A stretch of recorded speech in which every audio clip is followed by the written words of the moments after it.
pekerjaan itu didasarkan atas fakta. Ya, fakta. Independent independent impact itu semua pekerjaan itu harus fakta. Jadi kalau saya mengaudit, saya jadi saksi ahli, itu namanya jadi saksi fakta, bukan saksi ahli. Ini sebentar lagi saya ini panggil Polda nanti jam 1 ini. Jadi saksi fakta. Saya mengaudit investigasi, ada penggelapan, ada pemalsuan, ada TP-TPU. Waduh, asik loh. Kalian kalau jadi kantor akuntan publik, kolornya gede lagi. Waduh, ya Allah. Kalau dapat mobil satu lah, satu mobil itu dapat itu. Mobil baru dapat itu. Ya, jadi ada independent impact. Yang kedua adalah reasonable assurance. Ini jaminan, ya, jaminan bahwa laporan audit itu reasonable, ya, insurance. Jaminan bahwa ini benar-benar fakta realisasi real, ya toh, tidak memihak. Nah itu loh reasonable itu. Ya, saya bertanggung jawab atas fraud. Nah, itu. Tapi ada nggak masalahnya Pak? Banyak kantor akuntan yang kejeblos gara-gara dia kurang ini, kurang apa namanya, kurang teliti. Pertama kasusnya Garuda pernah tahu ya? Kasus Garuda itu rugi jadi untung, cobalah. Ada kolusi itu. Ada lagi, pernah nggak lihat selain kasus Enron itu? Kemarin di Indonesia, kemarin itu, Kolombia, tahu ya? Perusahaan Kolombia, toko Kolombia itu loh. Tahu ya? Tentang apa itu? Iya, kredit. Ya, kredit. Di audit. Ternyata banyak piutang macet, coba. Nah, itu yang audit itu, ya betul-betul kantor-kantor besar itu. Deloitte kalau nggak salah itu. Nah, itu tanggung jawab itu. Makanya jujur aja nanti kalau kalian jadi auditor siapa tahu ya toh. Tapi kerjanya akuntan kan diantaranya auditor. Pertama kalau mereka kas, ya benar-benar ada yang uangnya ada.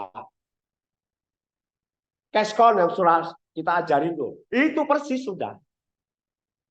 Uangnya di bank, rekening bank, harus mengadakan rekonsiliasi bank. Benar-benar itu.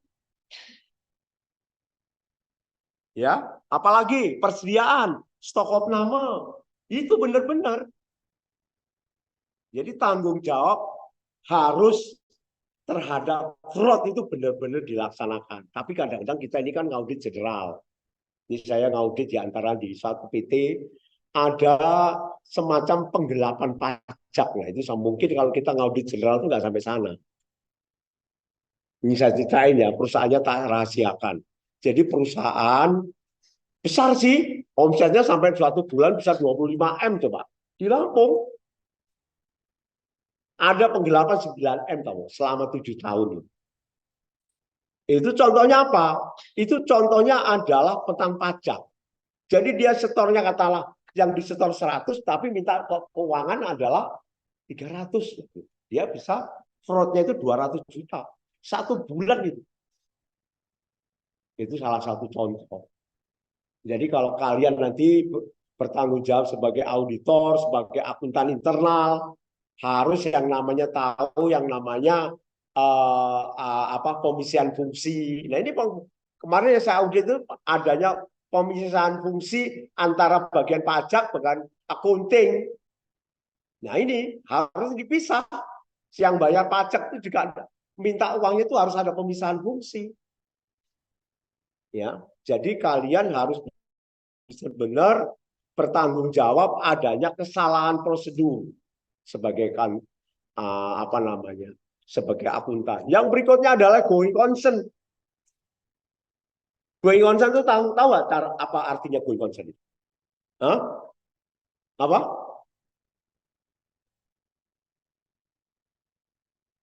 Keberlanjutan. Jadi kalau dia tidak going concern itu gimana contohnya?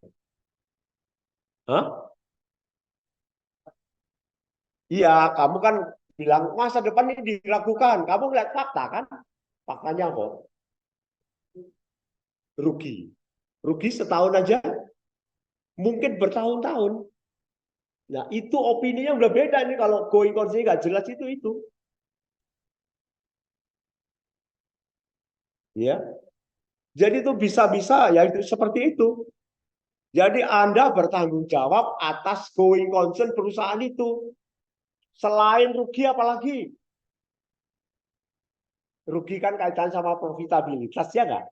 Itu loh keunggulannya anak akuntansi itu harus jago analisa keuangan. Rugi, selain rugi dilihat apanya lagi?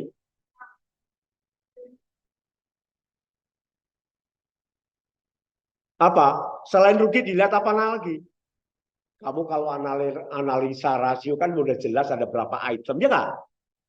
Yuk, apa yang dilihat? Yang dilihat adalah likuiditasnya. Ya nggak? Likuiditas itu apa sih artinya? Kalau ROA-nya 5%, apa artinya? Coba sih berpikir. Makanya sering baca toh. Kamu itu kalau belajar itu jangan nungguin besok ujian, tapi baca. ROA 5% artinya, yo, nggak apa-apa salah juga. Bisa nggak kamu?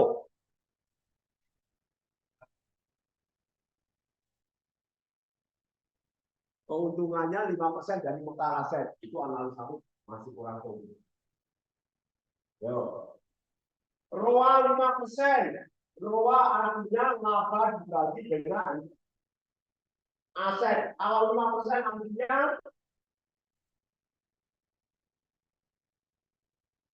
artinya setiap setiap 100 miliar aset atau 100 poin, 10 atau 100 rupiah hanya menghasilkan 5 rupiah. Analisamu itu tuh kalian tuh harus pintar. Itu namanya ROA. Kalau likuiditas, itu likuiditas ya. Katanya ROA apa lagi sih? Aren, asio, terus apa lagi? Likuid rasio, semuanya dijelaskan. Ada perputaran kesediaan, perputaran hutang. Ngerti ya? Kalian nggak jadi tanya sama dosennya. Harus ngerti. Likuiditas, solvabilitas, solvabilitas, huh? Dan ekuitas rasio. Apa itu artinya?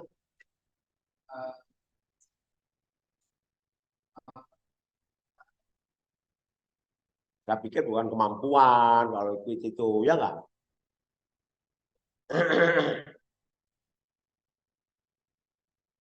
Kalau liquid itu kemampuan perusahaan apa jadi udah nggak apa-apa coba jelasin apa tadi? Kemampuan perusahaan untuk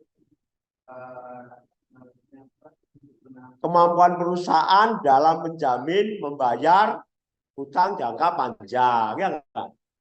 Itu likuiditas kalian nggak usah saya tanya harus baca sendiri kalau mau pinter itu.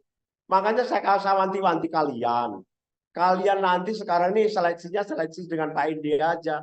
Nanti kalau udah lulus ya Allah seleksinya seleksi alam dikejem bener aja.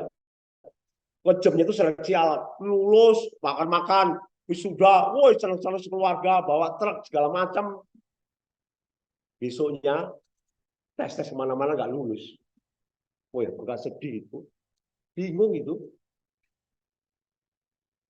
Saya mah kalau jurusan akuntansi belum dengar sih, lulusan akuntansi jadi tukang gojek belum dengar sih.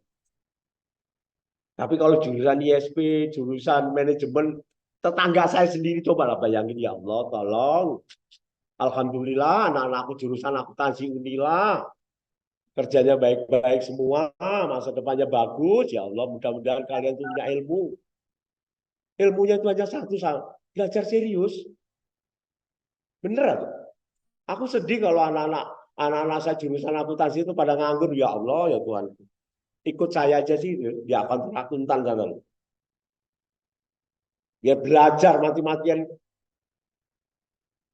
ya. Makanya doanya setiap hari itu kan ya Allah ya Tuhanku limpahkanlah ilmu yang bermanfaat kan gitu ya. rezeki yang halal. Doa yang diterima kan gitu, doanya Rasul itu setiap hari itu gitu. Kalau kamu belajar itu harus ada yang masuk gitu yang dibaca itu. Jangan belajar online, nggak dapat apa-apa itu, yakinlah. Aku kan pernah jadi mahasiswa seperti kalian ini kuliah di sini belajarnya kalau mau ujian aja pernah kuliah di Jawa, waduh beda banget itu. Itu ya. Jadi saya wanti-wanti kalian harus bisa namanya menganalisa laporan keuangan seorang akuntan itu. Nah, ini tanggung jawab auditor dalam audit laporan keuangan. Saya itu bukan ngaudit aja, ada general audit, ada investigasi atau spesial audit, ya toh? Ada audit internal, ada review, wah macam-macam lah. Ya, melakukan audit dengan kompetensi teknis, integritas, independen, objektif. Jadi kalian itu harus punya kompetensi. Auditor itu syaratnya yang satu. Auditor keuangan loh ya. Auditor kan macam-macam. Ada auditor pemasaran, auditor pajak. Kalau auditor keuangan ya minimal pernah belajar akuntansi minimal. Karena proses audit itu berbanding terbalik dengan proses akuntansi, ya enggak? Kalau akuntansi mulai dari transaksi sampai dengan laporan keuangan. Kalau audit dari laporan keuangan sampai dengan transaksi. Berbanding terbalik. Jadi apa Pak yang diminta audit itu? Pertama yang diminta adalah laporan audit sudah selesai. Yang kedua buku besar. Yang ketiga jurnal. Yang keempat baru bukti. Nah seperti materi sekarang kan aset tetap ya. Tahu ya aset tetap ya. Aset tetap itu contohnya apa? Tanah, bangunan, kendaraan, alat-alat, ya itu nanti kalian harus bisa menghitung apanya. Pertama adalah menghitung harga perolehan. Yang kedua adalah Anda harus menghitung namanya penyusunan setiap item. Yang ketiga Anda menghitung akumulasi penyusutan. Itu nanti daftar aktiva tetap. Ya, kalau saya ngajar materi ini tak kasih soal tentang audit aset tetap. Yang ketiga baru ketemu namanya nilai buku. Nilai buku adalah harga perolehan dikurangi akumulasi penyusutan. Akumulasi penyusutan berasal dari ya, caranya kalau dalam daftar aktiva tetap.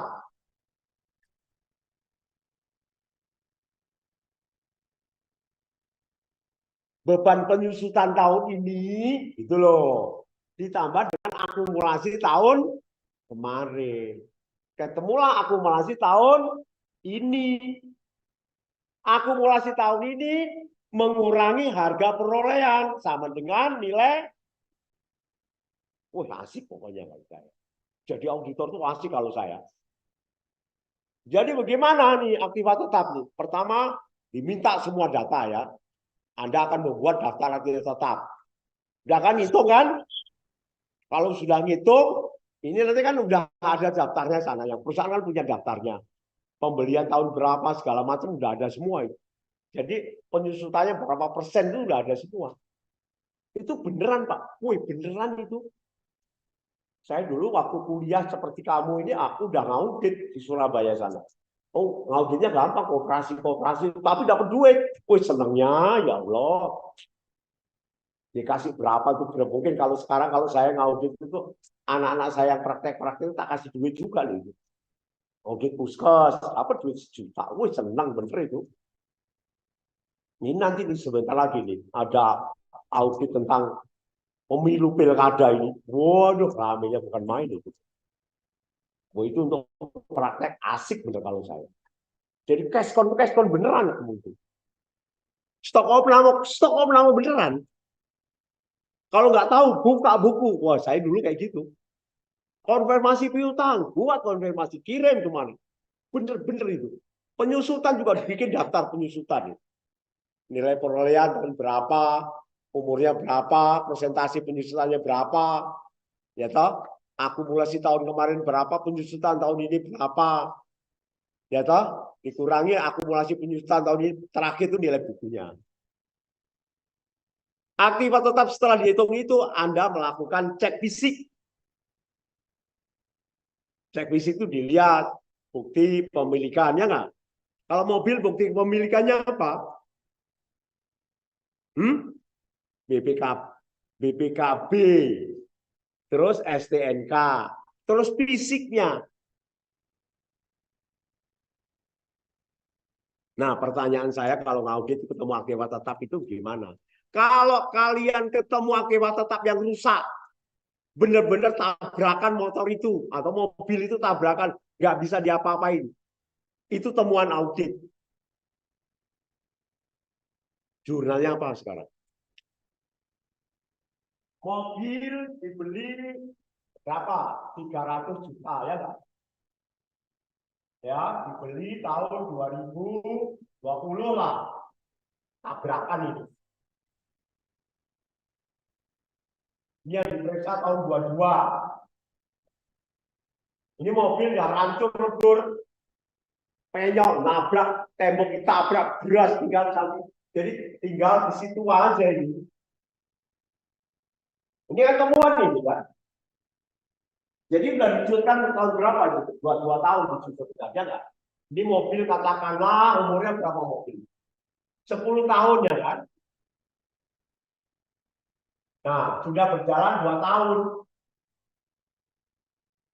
Gimana caranya coba?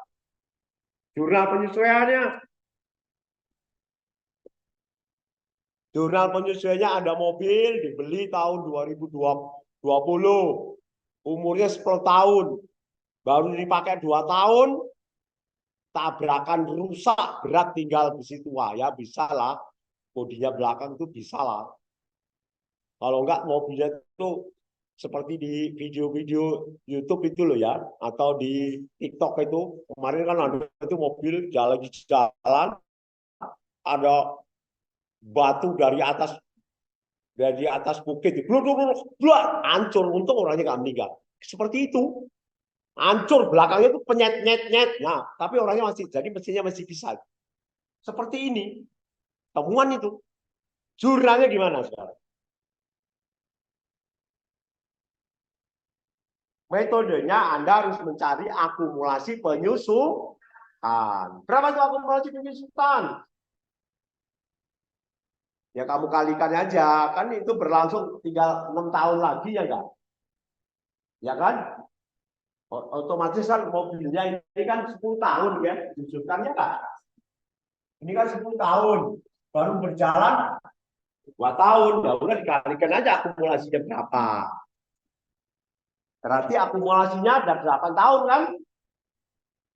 Ya, artinya rusaknya itu akumulasinya 8 tahun. 2 tahun kan itu? Ya. Ya enggak? Kalau 2 tahun itu berapa persen itu 2 tahun itu?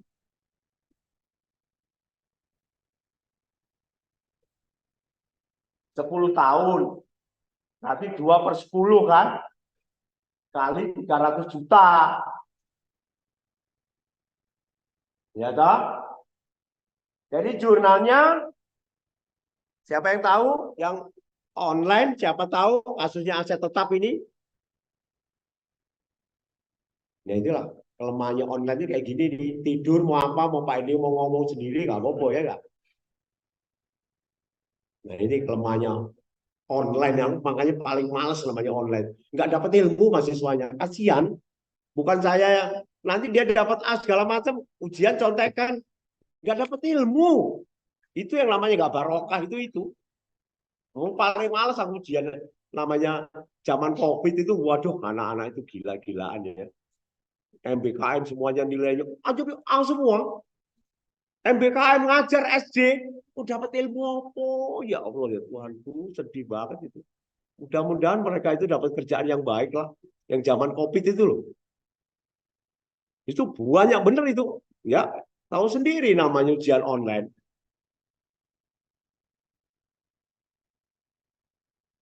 Jadi jurnalnya, siapa yang bisa maju? Kamu bisa maju? Kamu, maju aja. Salah nggak apa-apa, kan ada Pak Endi, tenang aja. Itu salah satu temuan kalau kamu ngaudit. Ada lagi apa ya? Saya itu pernah nemuin aset tetap itu ya. Ya kayak gitu itu. Tahu-tahu truknya itu tinggal kerangkanya aja. Coba lah. Truknya itu tinggal kerangkanya. Jadi itu truk. Itu mobil jaminan lagi. Wah, tapi asik kalau gitu. Apalagi kalau masih jaminan. Kalau motor saya itu masih muda-muda semua. Ini kan masih jangan semua.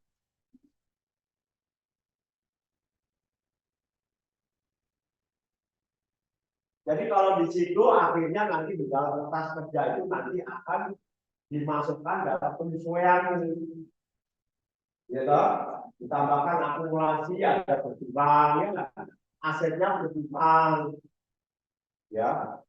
Tulisannya gede kok. Apa itu? Beban apa? Oh, jurnal dulu. Ya udah nggak. Ketemunya berapa sih? 300 juta. Oh, 30 juta. Ya udah nggak apa-apa. Setahun. Berarti itu 2 tahun 60 juta ya. Oke, 60 juta. Akumulasinya baru disebutkan 2 tahun 60 juta. Sekarang juga. Kamu kalau ngerti dalam bulan-bulan itu. Ilmu rekayasa, teknologi, administrasi pemerintahan. Gimana jurnalnya?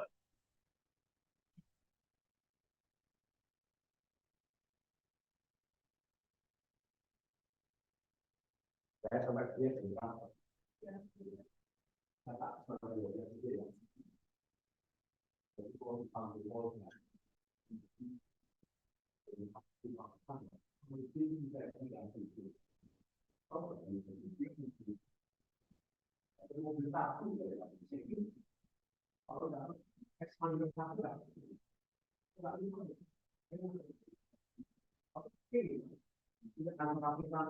kalau itu banyak, kalau tanda tangan ini di mana saya? Ini di mana mau berjumpa? Ini di mana? Yang kecil-kecil itu tanda tangan. Enaknya kalau nggak pilih jangan ada tes tiga dulu. Cukup kalau kita jadi dosen terakhir belum bisa sebagai luar sekali.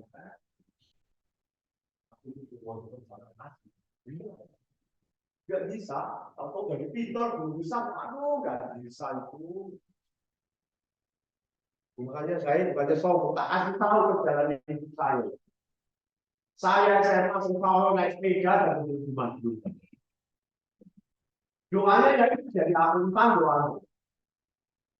Ini jabat dari akuntan sekian tahun kemudian melalui jurusan manajemen. Oh jauh. Apa jurnalnya? Kerugian kendaraan pada kendaraan. Salah. Ya, coba. Sudah sampai ya.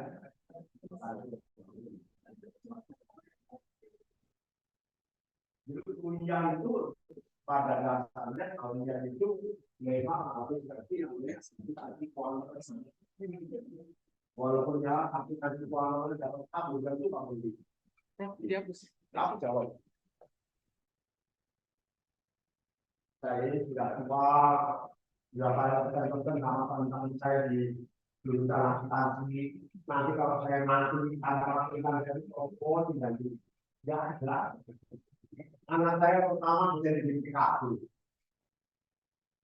Ya, belum sih.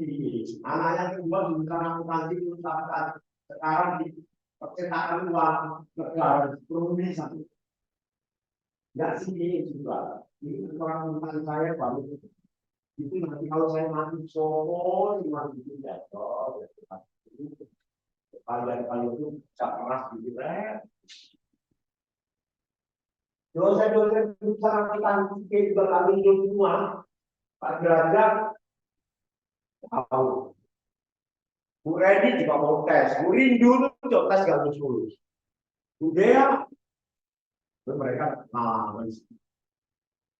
yang lainnya seperti saya, Pak Redi, dia itu dapat pernah tahu ya, kalau jalan kecil kan tahu. Apalagi Pak Komar, Pak Jubaidi tua. Saya sudah tua juga sih sebenarnya, cuma masih sehat aja. Kalau ngomong sama-sama tuan saya juga. Ya,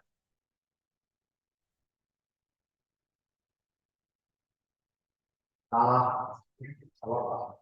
Mau coba, coba, coba, coba, ya coba. Apa? Kamu harus belajar dari belajar menampilkan keberanian, kebenaran. Jangan diam aja. Orang sukses itu ada berani ngomong. Apa polisi-polisi itu aja yang ngomong aja. Ilmunya juga kabarnya sama. Belajar ngomong itu ya itu dari mahasiswa ini.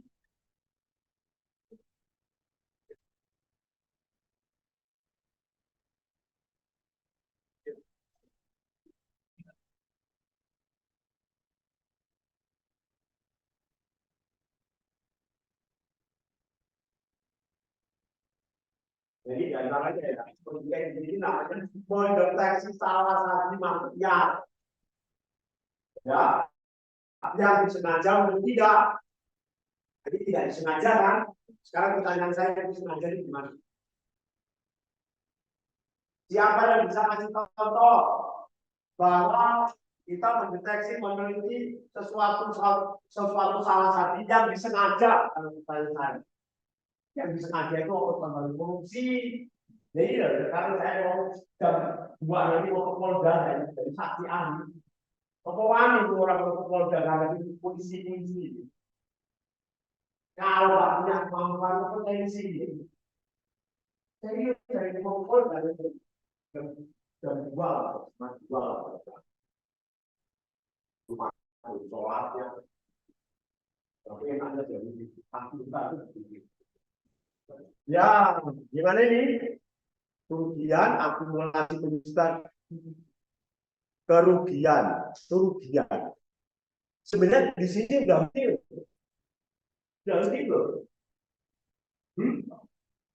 Dia oke. Sudah. Kerugian untuk apa? Asalnya apa? Dijual. Warga juga buat 3%-nya aja. Itu loh, saya kasih jadi seperti di video, itu loh, ada taruhnya kan, mobil dijual, keluar kalau 3 belakangnya dia udah hancur ke belakang, yang mesinnya juga taruh di depan. Gimana? Jadi bukan ya, namanya adalah aset rusak dimasukkan kelompok aset lain-lain. Kan belum dijual. Nah, pertanyaan saya sekarang kalau dijual gimana? Ini bukan kerugian, tapi aset tetap lain-lain. Letaknya di bawah. Kan ada aset lancar, ya nggak? Aset tetap. Nah, itu di situ ada aset lain-lain. Nah, itu aset rusak ini. Kalau dijual laku 100 juta. Gimana? Pokoknya mobil yang tinggal mesinnya dijual 100 juta. Jadi sebenarnya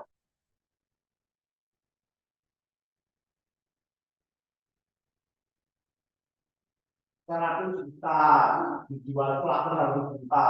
Atau kan kalau 100 juta itu kan tulis itu gimana jualnya. Tapi kalau sudah gampang pikiran kalau ngerti dijual 100 juta. Biaya jual gimana? Kamu nggak bicara untuk akumulasi. Ini udah ditutup kalau 21 bisa katakanlah Terus besok ya dijual 8 juta.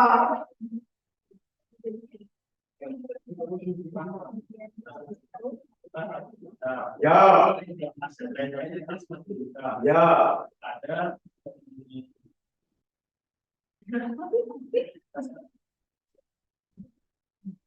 Salah teknologi yang sempat kita ya sebenarnya benar kalau makanya aku lupa loh kamu makanya belajar pasti kamu kan ini kan ada satu saja.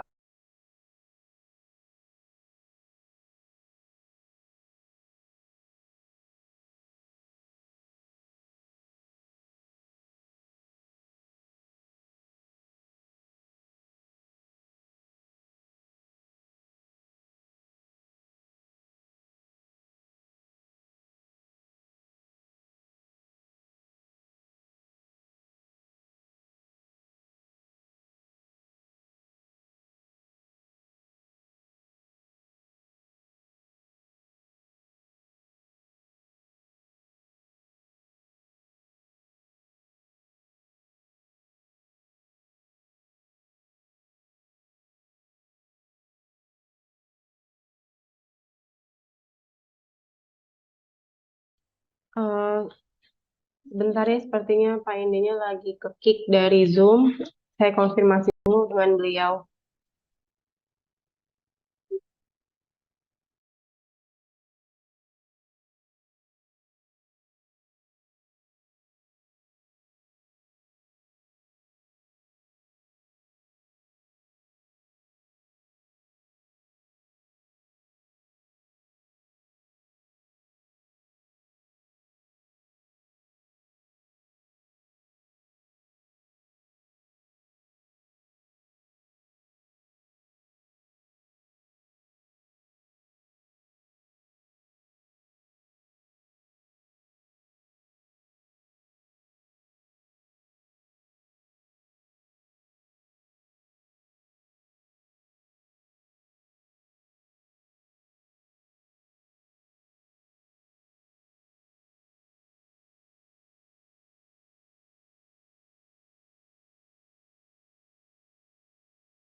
Ayo, yuk.